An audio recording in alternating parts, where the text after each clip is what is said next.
The changing nature of power in the Greek world has been a major point of discussion, especially in recent years. Athenian statehood and political identity has obvious ramifications for how we understand the nature of a democratic system even today. The 19th century belief in progress, although shaken in the 20th century, continues to dominate our Euro-American popular culture. At a very young age, we're often socialized to think that societies evolve inevitably towards the Euro-American political model and the economic institutions that we have. When this fails to happen, our governments tend to formulate foreign policy to help the process along in other countries. We treat cases where evolution to greater complexity is tended to be punctuated by collapse as aberrations or catastrophes that don't negate the trend. Especially in 1914, European powers and their offshoots control over 84% of the Earth's surface, and that undoubtedly cemented the evolutionary presumptions of the West. So in these next three episodes, I want to take a look at the ways in which the Greeks defined their relationship to power and ways in which society changed in terms of who has that power, especially in how different societal groups are represented and found their own expression, their own voice and identity. I want to mostly look chronologically, but there will naturally be some time periods where ideas overlap, and I'll focus more thematically in that case. As part of this focus, I also want to explore the idea of warfare from the Archaic period onwards to better define what we mean by power. I'd like to start this by posing a question for us. How do you think we would interpret Athens without any textual sources? We have extensive remains to study, sure, but what would our picture of Athens, and democracy for that matter, look like without textual sources or literature? What would we think about the nature and the organization of the city and its relationship with its hinterland or chora? Naturally, of course, we have the agora, which would actually be pretty difficult to define in a meaningful sense because it's so multifunctional. Maybe we could look at the Acropolis as a symbol of identity because it dominates the space and has what we would think is a clear political message. And of course, it has better preserved buildings and a much clearer sense of restriction and hierarchy. But even then, the Acropolis was never the house of ruler, it was a religious temple. What about the Pnyx, the space on the corner with those two late stoas? Can we say that this was a political space, or an educational or a public one? If we were to zoom out, how can we understand the relationship between all of these different spaces in the city and their architecture, and what their architecture can tell us about what the Athenians are trying to project? How can we really understand things like wealth and structure or power and class division from what we have in the material record? The reality in most archaeological studies is that the bulk of basic farming populations generated an archaeological record that is really so minimal that we either don't usually detect it or we haven't recognized it. With some obvious exceptions like lithic debris or broken pottery, when it's deposited and when people live in aggregated communities, people throughout the majority of human existence have little capacity to generate anything salient in the archaeological record. Prior to the industrial era, most people simply didn't produce, process, or deposit enough durable material culture to do so. Our story of power therefore needs to start a little bit earlier when we're looking at Greece. Houses or domestic buildings are often a good place to start when we're examining things like class divides. Architectural style and sophistication and grouping certain motifs like room type and space or other factors often make for good quantitative measurements to establish class differences. In general, some houses are larger, some are smaller, and some, over the course of habitation, become larger, and the inhabitants gain more social standing and resources in doing so. These kinds of quantitative measurements can inform qualitative ones about people's social standing and their relationship with one another, and their place in the community. In the same thing, we can look at things like burials and grave goods, which are always useful. The most salient archaeological record that the vast majority of humans are able to generate is their own corpse. It's no coincidence that archaeologists studying so-called Dark Ages, like post-Mycenaean Greece or post-Roman Europe, have tended disproportionately to concentrate on burials, for often those are the only archaeological records we can find. On the other side of it, though, to focus as we do so predominantly on salient remains is to disenfranchise much of humanity of its voice. While burial typology may be similar, examining things like the quality of goods, the original provenance of such things, and the quantity, we can infer ideas about people's class and social mobility. The Greeks had a clearly defined vocabulary around types of rulership, many of which have come down to us in modern day. Remember all these following terms that we talked about in this series. Oligarchies, meaning rule of the few, usually aristocratic families. Aristocracies, defined by technically rule of the best. Plutocracies, meaning rule by the rich and wealthy. Monarchy, meaning a rule of one. Tyranny, meaning a rule by one who's acquired power through non-monarchical definitions. Meritocracy, meaning a rule that's granted to people who have earned it. And of course democracy, which is ruled by popular people. Chronologically, we can chart the general evolution of Greek power structures through the Mycenaean period into the Hellenistic. During the Mycenaean, rulership and direction was orchestrated by a Wanax. This model influenced the local communities into the early Iron Age to become headed by figures that were comparable to tribal chiefs. Throughout the Archaic period, power systems shifted dramatically and constantly, with small-scale communities going through periods of tyranny, oligarchy, and monarchy before culminating in Athenian democracy, which became the default standard of power in the classical period as we know it. As we head into the Hellenistic and Roman periods, though, the model clearly shifts back into an oligarchic monarchy. Now, of course, while this is the popular view of Greek power, this chronology doesn't actually work for all sites. In fact, it actually works for very few of them because it's so Athenian-centric.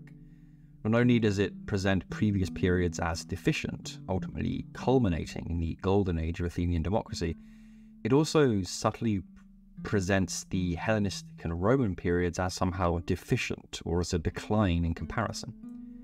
If we move north to Macedon or south to Crete, the organization and dynamics of power shift pretty dramatically. Understanding that Athens is really more of a unique case study than the standard model of power in the Greek world is vital to truly representing other systems. If we were to think thematically across periods, we can talk about them as being defined by dialogues of power between different aspects of society. The aristoi, or elites, on the one hand, and the freemen on the other. In certain scenarios, it works to view things as a kind of top-down effect, in which there is a well-defined circle of power makers and enforcers, usually the noble families. But in other places, especially in democracy, this circle is actively created through community-wide cooperation. How these different natures of power are expressed, mediated, directed, and at times stretched beyond their breaking point is something interesting to think about and could do with better definitions. As a case study, let's look at Minoan Crete. As I mentioned at the start of this series, despite the sophistication, we have no evidence for rulers here. Despite this, we have substantial evidence of well-developed urban centers and palaces, which clearly someone somehow must be organizing. Same with the military. Cretans are very clearly advanced in warfare and militaristic strategy. Somebody has to be organizing the Cretan army, but who? There are some traces of house differentiation indicating that there is some degree of class difference. And if we look at palaces like Malia and Knossos, our focus should normally be around the central spaces and western courts, which seem to indicate efforts to attract people through defined sophistication, things like very elite artwork and artisan production. Someone is clearly doing this and clearly trying to show off in some way. While there's clear evidence of religious practice, there's little in the way of a single ruler. At smaller sites like Gornia, the palace-style building was fit into the already existing town, perhaps in an effort to emulate one of the bigger centres like Knossos, maybe because the local residents had participated in an event there or a communal feast and they wanted to create their own interpretation. This would imply a kind of bottom-up model of power in which local communities have their own agency and can exert their own influence.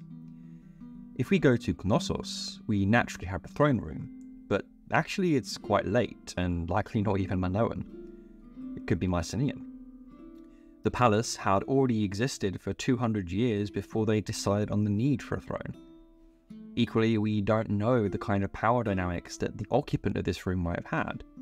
We talk about a ruler in terms of sort of conventional definitions of thrones, but the individual that sat in that chair could easily have been a religious or economic official rather than a king or queen. This ambiguity around Cretan power structures is also a challenge in Minoan iconography. If we look at Egypt or Mesopotamia, signet and cylinder seals show pretty clearly defined hierarchical figures. On Crete, it's surprisingly difficult to establish any certainty around the iconography and who exactly is being represented. One exception to this is the so-called master seal from Chania, dating to the late Minoan period, which depicts a figure towering over a city. Although opinion is split over whether this figure is meant to be a military or communal leader, clearly emulating the Sumerian monarchical image of the Good Shepherd, or whether it's supposed to be a deity. On other seals, we also see women in exactly the same pose with the same staff. One popular theory is that while men may have controlled the political and military sphere, women may have had a more significant role in the religious one, as in general, priestesses and deity iconography, especially those engaged in ritual, are distinctly more feminine. As we move into the Mycenaean period, defined boundaries become much clearer. The palaces are clearly organized and centralized around a megalon throne room occupied by a Wanax. Despite this, the Wanax was still not all-powerful in the sense of a medieval monarchy, for example, with a proliferation of other religious and economic roles being filled by other administrators. Mycenaean culture also has a markedly more pronounced emphasis on monumental tombs, serving not only as economic and ideological goals, but also as statements in the landscape, which equally implies descendants are still in power, and perhaps even using those burials to maintain that power. As we move into the early Iron Age, looking at Knossos actually becomes even more interesting. Even in the period after the collapse of the palace economy, we still have evidence that a community existed there, perhaps through the emergence of cemeteries. Some of these early Iron Age tombs have long dromoses, or entrances, which clearly would have required pretty immense effort. By examining imports that served as grave goods in these cemeteries at early Iron Age Knossos, though, we can see a clear differentiation. Some tombs have up to 10 or more foreign elite vessels, while others have as little as one. Some of the tombs even seem to be aligned to each other, perhaps indicating familial relationships. When reading texts to inform our understanding of power, we also have to be very careful and define which period and which form of Greek we're working with. Alongside the Wanax in Linear B Mycenaean, we have evidence of another title for rulers, Kasireu, which appears to be a kind of local community chief under the domain and power of the Wanax. This term in Linear B, Asireu, becomes Basileus in Archaic Greek, but it changes to denote a kind of sovereign. By the time we get to Athens, Basileus is no longer being used as a term to denote a traditional king. It's more of a magistrate. It's only by Alexander during the Hellenistic period that the term denotes fully fledged kingship. It's nevertheless interesting to observe the evolution of the term Basileus from a kind of local ruler under the command of maybe a regional one to an actual sovereign. Perhaps as the regional Wanax disappeared following the collapse of the palatial economy, those local chiefs who once held the role of Kasireu centralized and exerted their own power and grew in importance, which led to a changing of meaning of the term. As we move into the 6th and 7th centuries, the local Basileus eventually grows into tyranny as a power model. Again, not originally a pejorative term until the advent of democracy. The rise of tyranny is to be considered another phase in the transformation of power, one that built upon the expansion of the middle class experienced during the Archaic period. Tyranny therefore becomes a means of dialogue between members of society like artisans, military commanders and hoplites, and the aristocracy. The foundation of a tyrant's power is their ability to sustain links with the middle class and acquire favour for them. Following Solon's property class reforms, during the early 6th century, we see a small-scale transition towards a timocracy, in which social standing is now determined by wealth and property ownership, rather than aristocratic background. Again, this can be conceptualized as a means by which the middle class is asserting its political and ideological identity. Your ability to hold office being determined by your acquisition of property opens the game for other members of society to hold political and powerful influence, and arguably anticipates democracy. All of these changes and transformations in such a small window of time indicate just how fragile power as a structure really is. It's therefore no coincidence that it's also around the same time in the 7th and 6th century that we start to see the first law decrees being written in an attempt to curb the acquisition of power. In the case of tyrants, they often acquired such power by directly benefiting the middle class, usually through the construction of infrastructure or civic projects, especially things like water ducts and wells. Following the events of the tyrannicides, Cleisthenes radically reformed Athenian society to make sure that power was distributed evenly and no one group could acquire disproportionate influence. His division of the districts into men of the city, shore, and interior as an organizational system for the 10 tribes became the basis for future political organization. So with that, thank you so much for watching, and I'll see you next week for another episode looking at the dynamics of Greek power. Don't forget to like, share, and subscribe.